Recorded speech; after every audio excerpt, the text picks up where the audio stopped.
Hey, what is going on, Fan Clan? Welcome back to the channel. My name is Danny Phantump. I am in just a fantastic mood. I am feeling really, really good. I'm a little tired, but for the most part, I just feel wonderful. Hope you guys are doing well. Hope you're having a good week. Hope you're having a good Wednesday. I haven't talked about the Bucks too much over the last few videos because I know some people don't come here for Pokemon, or only come here for Pokemon, and that's totally understandable. I won't talk about the Bucks for a while now because the season is over, but I do want to just mention I am super excited because the Bucks finally just broke through and won their first NBA title in 50 years. And 50 is going to be a very important number moving forward, and we'll talk about that in a second here. But they won their first title in 50 years. I'm a huge Bucks fan, huge Brewers fan, huge Packer fan.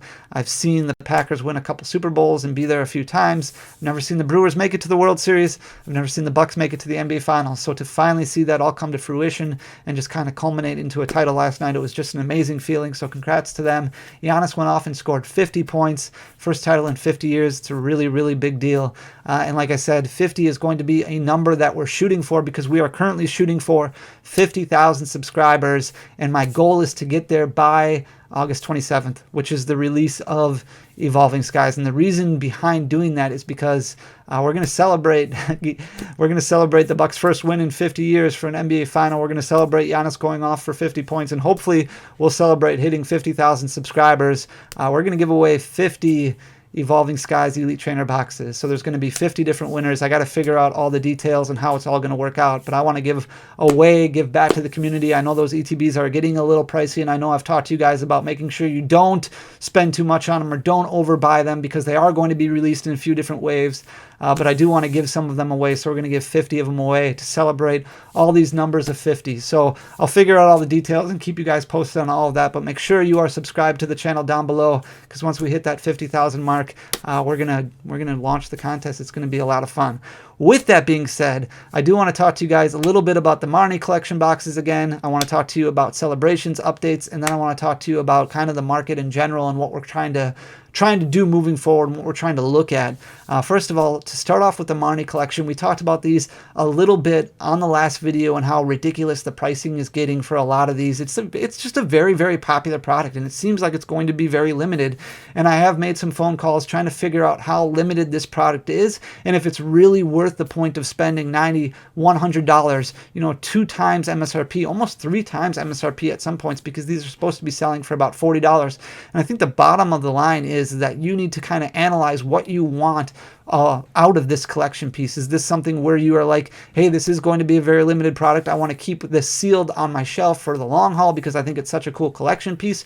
Or are you somebody who just wants the promo cards inside? If you're somebody who just wants the full art promo, maybe it's something that you kind of stay back on, wait a little bit on, because that full art promo is going to come out, and then there's going to be a lot of boxes that are opened up, so some of these full art promos are going to start making their way on the secondary market, and I don't see those promos selling for $100, $120. That's just going to be one piece of that puzzle. So maybe you don't buy the carton itself, and maybe you just kind of sit back and you look at specific products or specific contents from that product that you want and invest your money into that instead of buying this ridiculously expensive product. I did talk to distributors earlier this week and kind of followed up with them today to try and get a better understanding of how limited this product is. Pokemon has not communicated any waived releases of the Marnie box in specific, so it does seem like this is going to be a one-wave product, and then they're kind of going to be moving forward and focusing on Evolving Skies and celebrations and maybe any reprints. That doesn't mean that they're not going to come back to it at some point down the road, but usually when these one-off products come out, there's usually only one print run, and that's kind of it.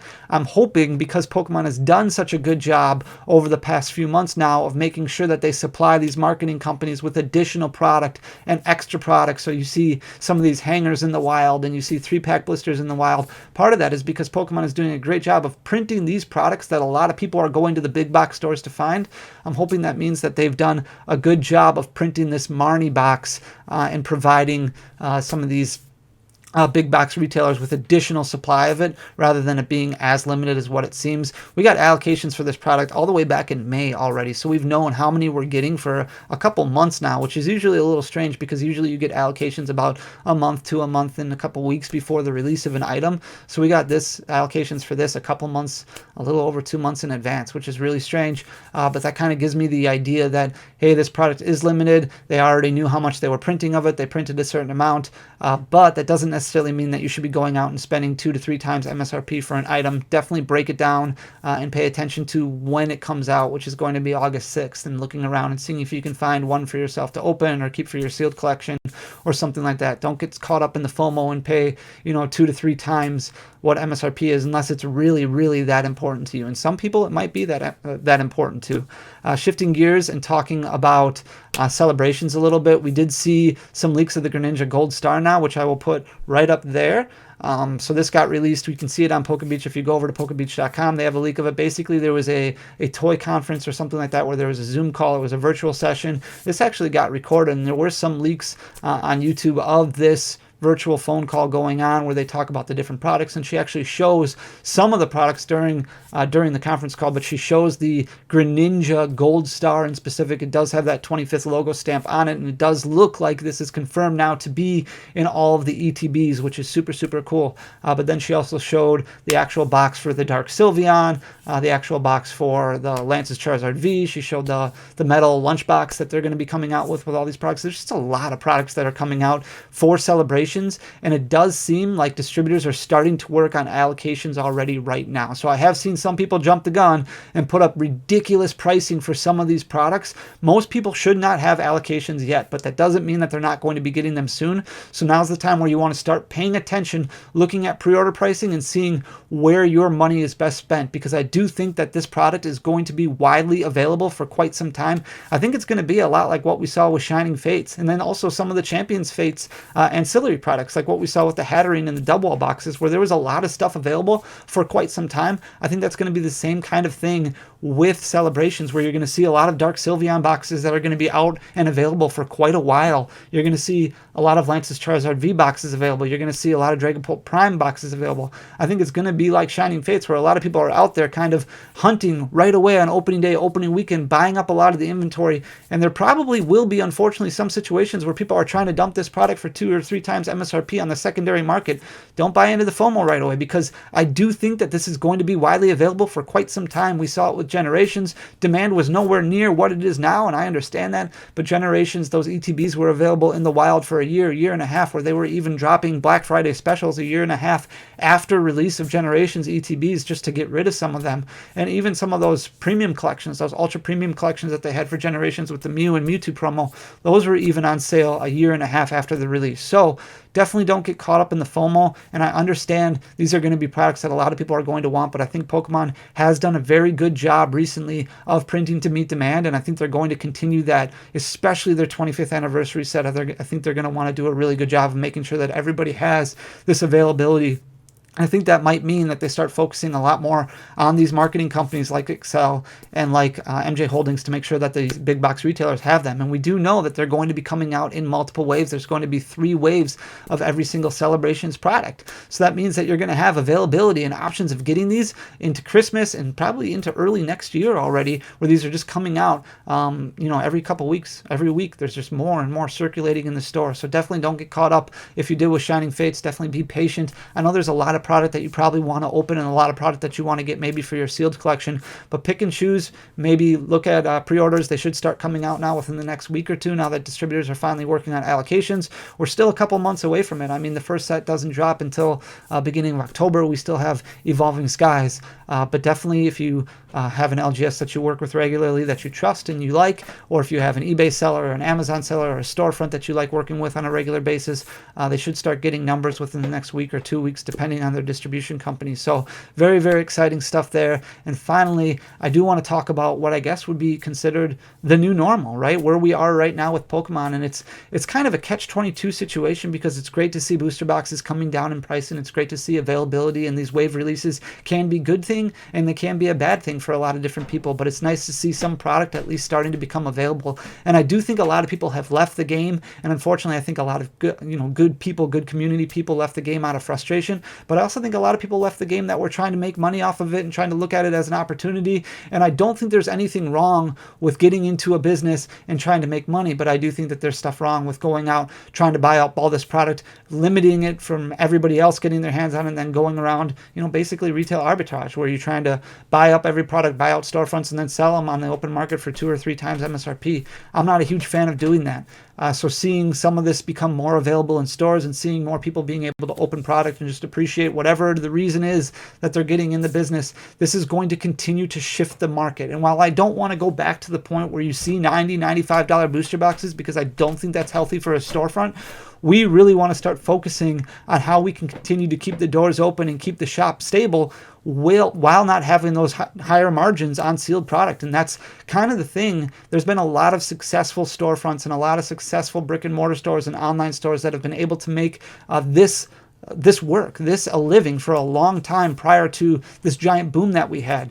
I'm not a huge fan of seeing, $2 or $3 margins on a booster box, but at the same time, we knew it wasn't going to last forever where you get a $40 price point of margins on a booster box. So then it becomes really starting to shift your focus, and you look at singles and you look at competitive play and you look at different games and you look at what you can do as a shop owner, where you can put your money in, that you know that the margins are going to be safe. And that's a very, very, very important thing as you continue to build your business and build your brand. And a lot of stores, a lot of people have been able to open up shop over the past year. And the last thing that you want to do is immediately close your doors because all of a sudden things are taking a turn the opposite direction, where you've got Chilling Reign that has been out now for a few weeks. And as we get the second wave of Chilling Reign in, right behind it is going to be the release of Evolving Skies. Everybody's attention shifts to Evolving Skies, which means Chilling Reign booster box prices dip down to that $100 point. Same thing with Evolving Skies. Everybody's pumped up for that. And then you have Celebrations come out a month later. The second wave of Evolving Skies hits, and that's going to drop down to $100, $105 for a booster box.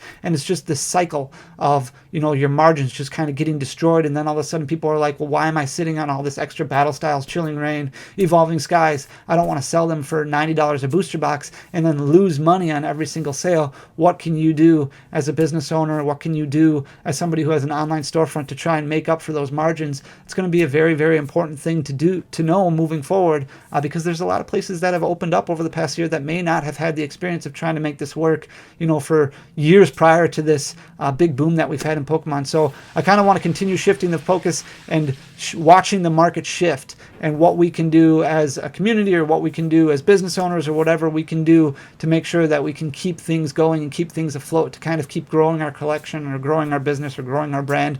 That's kind of what this channel all started at, and then the boom kind of happened, and then it just it just took a turn right away. So with that, we're going to focus on that in our next video, which should be released on Friday this week. We're going to start talking about some of the different single areas and competitive play, things like that we can do to make sure that we hit our margins, and look at, what's an important card to look at, what's important to keep track of, and things like that. So with that being said, I do hope you guys enjoyed the information.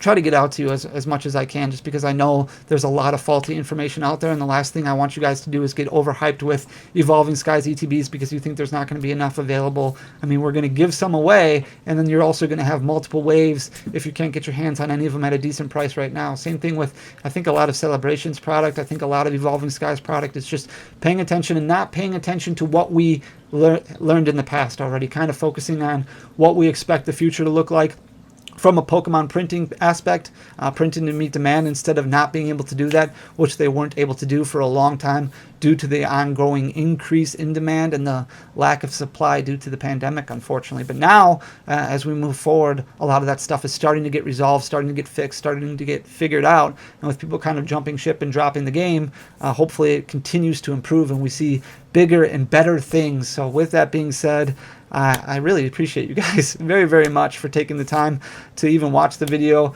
Make sure to leave a thumbs up down below, leave a comment, leave a like. Most importantly, subscribe to the channel. We're going to hit that 50,000 mark. I'm very, very excited to go there with you guys and see how far we can go after that. We're going to celebrate the Bucks win. We're going to celebrate hitting 50,000 subscribers. We're going to give away 50 ETBs of Evolving Skies. It's going to be a blast, and then we're going to continue having fun the rest of the year and just enjoy this ride because it's awesome. So thank you guys so much for everything. I really appreciate you. I'll talk to you next time. Peace.